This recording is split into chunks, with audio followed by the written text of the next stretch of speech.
చెప్పేవాడు శాస్త్రంలో వస్తుతంత్రం అంటే యథా వస్తు తదా జ్ఞానం. ఇది వస్తువు ఎలాంటిదో దాని జ్ఞానం అలాంటిది.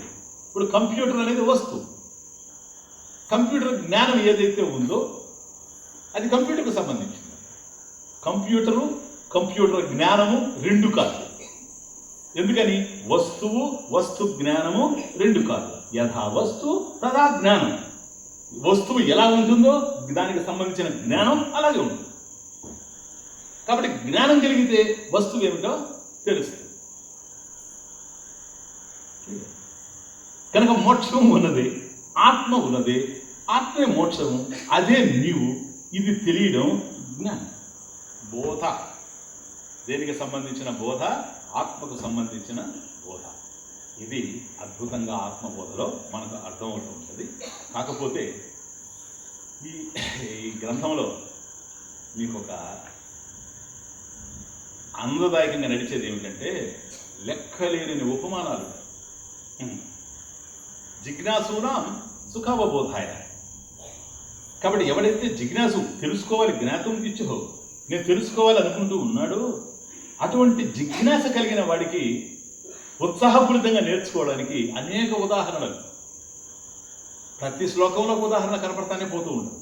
ఈ విధంగా ఉదాహరణలతో అంటే సుదాహరణంగా వివరించడం వల్ల జటిలమైనటువంటి శాస్త్రం, వేదాంత శాస్త్రం మనకి చాలా సులభంగా అర్థం కావడానికి కూడా అవకాశం ఉంటుంది.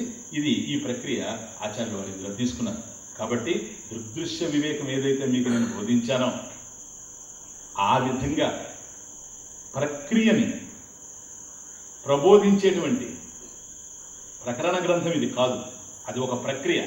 దృగ్దృశ్య వివేకం విన్నామంటే అయిపోయింది, ఇంకేం వినాల్సిన అవసరం లేదు. అది ప్రక్రియ, దృగ్దృశ్య వివేకం. అట్లాగే మాండూక్య ఉపనిషత్తు విన్నామనుకో ఒక ప్రక్రియ. ఎందుకని? అవస్థాత్రయ ప్రక్రియ. అదే మనకు తైత్రీయం విన్నారనుకోండి, ప్రక్రియ, అభిన్న నిమిత్త ఉపాదాన కారణం తెలుస్తూ ఉంది. ఐత్రేయం విన్నారనుకోండి, ఉపాదాన కారణంగా పరమేశ్వరుడు ఎట్లా ఉన్నాడు తెలుస్తూ ఉంది. అట్లాగే పంచకోశ ప్రక్రియ మీకు తైత్రీయంలో వస్తూ ఉంది. ఇవన్నీ ప్రక్రియల గురించి మీకు చెప్పాను. ప్రక్రియ బోధించిన తర్వాత మరొకటి అవసరం లేదు, పూర్ణ జ్ఞానం కలుగుతుంది. ఆత్మబోధ ప్రక్రియ కాదు, కానీ వేదాంత అవగాహనని పుష్కలంగా అందించేటువంటి అద్భుతమైనటువంటి గ్రంథం ఆత్మబోధ. యథా వస్తు తథా జ్ఞానం. సో యథా వస్తు తథా జ్ఞానం. వస్తువుకి వస్తు జ్ఞానానికి తేడా లేదు. ఇప్పుడు మనం చేసేది ఏంటి? ఆత్మ జ్ఞానం. షష్ఠి తీసుకుంటే ఆత్మబోధ, ఆత్మనః బోధ. ఆత్మ జ్ఞానం మనం అందుకుంటూ ఉన్నాం. ఆత్మ వేరు, జ్ఞానం వేరా? అది.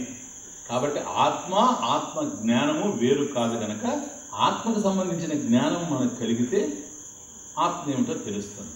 కాబట్టి ఇప్పుడు మీరు ఏం పొందాలనుకుంటున్నారు? స్వామీజీ నాకు ఆత్మ సాక్షాత్కారం కలగాలి అని అన్నాడు అనుకోండి ఎవడైనా. ఓకే బాబు, అయితే కూర్చో. ఎందుకని? నేను పొందుతాను స్వామీజీ. పొందుతోలే కానీ కూర్చో. మరి సంబంధం ఏంటి కూర్చోవడానికి? నువ్వు పొందాలనుకునేది ఏంటి? సాధ్యం కదా, కానీ ఆత్మ సిద్ధం నీకు తెలుసు. అందుకని ఇంట్రడ్యూస్ చేస్తున్నా. నువ్వు ఏదైతే పొందాలనుకుంటున్నావో అది సాధ్యం కదా, దానికోసం చేసే ప్రయత్నం సాధన. అలా సాధన చేసి సాధ్యాన్ని పొందే నీవు సాధకుడివి, అంతేనా? సాధక, సాధన, సాధ్య. ఇది సాధన సాధ్య సంబంధం. మరి ఆత్మను పొందడానికి ఏమిటి స్వామీజీ? ఇదిగో చూడు బాబు, ఆత్మ ఉన్నదే, దానికి సంబంధించిన జ్ఞానం కూడా ఉంది. ఈ జ్ఞానం కలిగితే అది తెలుస్తూ ఉంది గనక ఏ ఆత్మనైతే నువ్వు పొందాలనుకుంటున్నావో అది సాధ్యం. దానిని పొందడానికి కారణంగా, మార్గంగా ఏదైతే నీకు తెలుస్తూ ఉందో ఈ జ్ఞానం సాధన. జ్ఞానం సాధ్యతే అనేన ఇది సాధన ఇప్పుడు. కాబట్టి ఏదైతే నువ్వు చేయడం వల్ల దాన్ని పొందుతావో అది సాధన. కాబట్టి ఇది జ్ఞాన సాధన. అర్థమవుతుందే? జ్ఞాన సాధన. కాబట్టి సాధన సాధ్య సంబంధస్య భావాత్. అది సాధన సాధ్య సంబంధస్య భావాత్ ఆత్మబోధ ఆరభ్యతే ఇది. కాబట్టి ఆ సాధన సాధ్య సంబంధం ఉంది కనుక ఆత్మ ఉన్నప్పుడు ఆత్మ జ్ఞానం ఉంది కనుక ఆత్మ జ్ఞానం కలిగితే ఆత్మ ఏమిటో నీకు తెలుస్తుంది కనుక సాధ్యమైనటువంటి ఆత్మ అని ఇప్పుడు ఈ దశలో సిద్ధం చెప్తాను తర్వాత. కాబట్టి సాధ్యం నాకు ఆత్మ నువ్వు అనుకుంటే దాన్ని పొందడానికి తత్సంబంధమైన జ్ఞానాన్ని నువ్వు పొందడమే ప్రధానంగా ఉంది కనుక ఈ సాధన ఏదైతే ఉందో ఇది జ్ఞాన సాధన. కాబట్టి సాధన సాధ్య సంబంధస్య భావాత్ ఆత్మబోధ ప్రారంభ్యతే. ఆత్మబోధని స్టార్ట్ చేయాల్సి వస్తూ ఉంది. Okay, let us start. ఓం తపోభిః క్షీణ పాపానాం శాంతానాం వీతరాగిణాం ముముక్షూణామపేక్ష్యోయం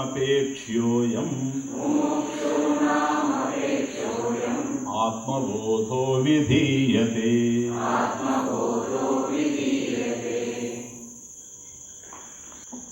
తపోభిః క్షీణ పాపానాం శాంతానాం వీతరాగిణాం ముముక్షూణాం అపేక్ష్యోయం ఆత్మబోధో విధీయతే. ఆత్మబోధ విధీయతే చెప్పబడుతూ ఉంది. ఆత్మబోధ చెప్పబడుతుంది. గ్రంథం ప్రారంభమయ్యేటప్పుడు ఏముండాలి? అనుబంధ చతుష్టయం. అనుబంధ చతుష్టయం అంటే విషయం.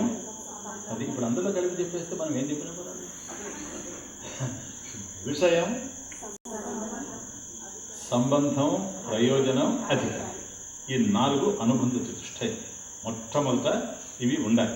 అంటే విషయం ఏం చెప్పబోతా ఉన్నాడో మొదటి శ్లోకంలోనే చెప్పాలి గ్రంథ రచయిత.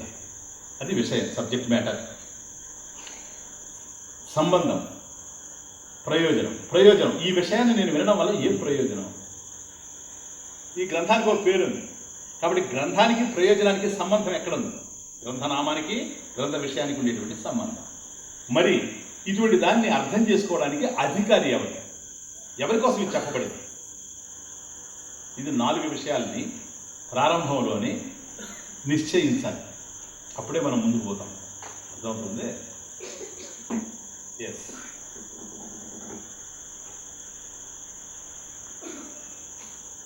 తపోభిః క్షీణ పాపానాం శాంతానాం వీతరాగిణాం ముముక్షూణాం అపేక్షయం ఆత్మబోధో విధీయతే. దీంట్లో అనుబంధ చతుష్టయం ఉండాలి. తపోభిః క్షీణ పాపానాం, తపస్సు చేత సమస్త పాపాలని పోగొట్టుకున్నటువంటి వాడు నంబర్ 1. శాంతానాం, ప్రశాంతమైనటువంటి చిత్తం కలిగినటువంటి వాడు.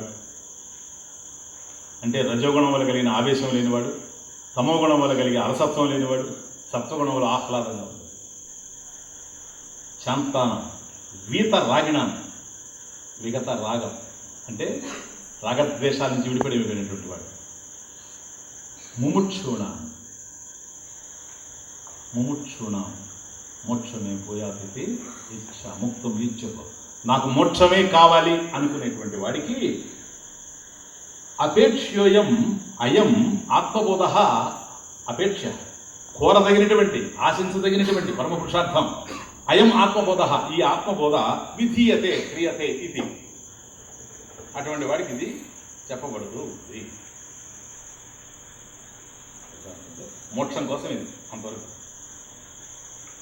ఇప్పుడు ఇంతకుముందు అయా సాధ్య సాధన సంబంధస్య భావాత్ ఆత్మబోధ విధీయతే, క్రియతే. ఆత్మ సాధ్యమా?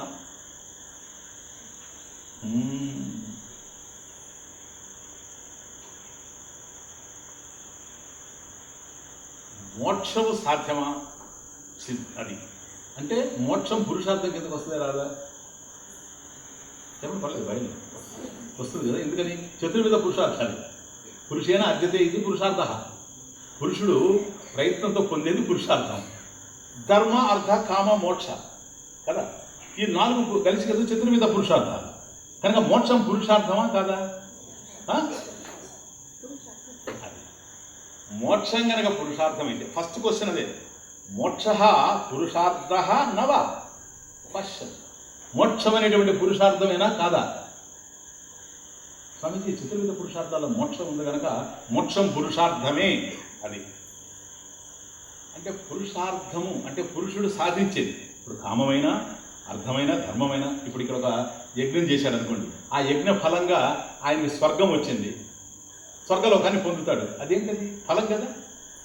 ఇక్కడ చేసినటువంటి దానివల్ల వచ్చినటువంటి ఫలం కదా, అది సాధ్యం కదా, కర్మ ద్వారా పొందింది కదా.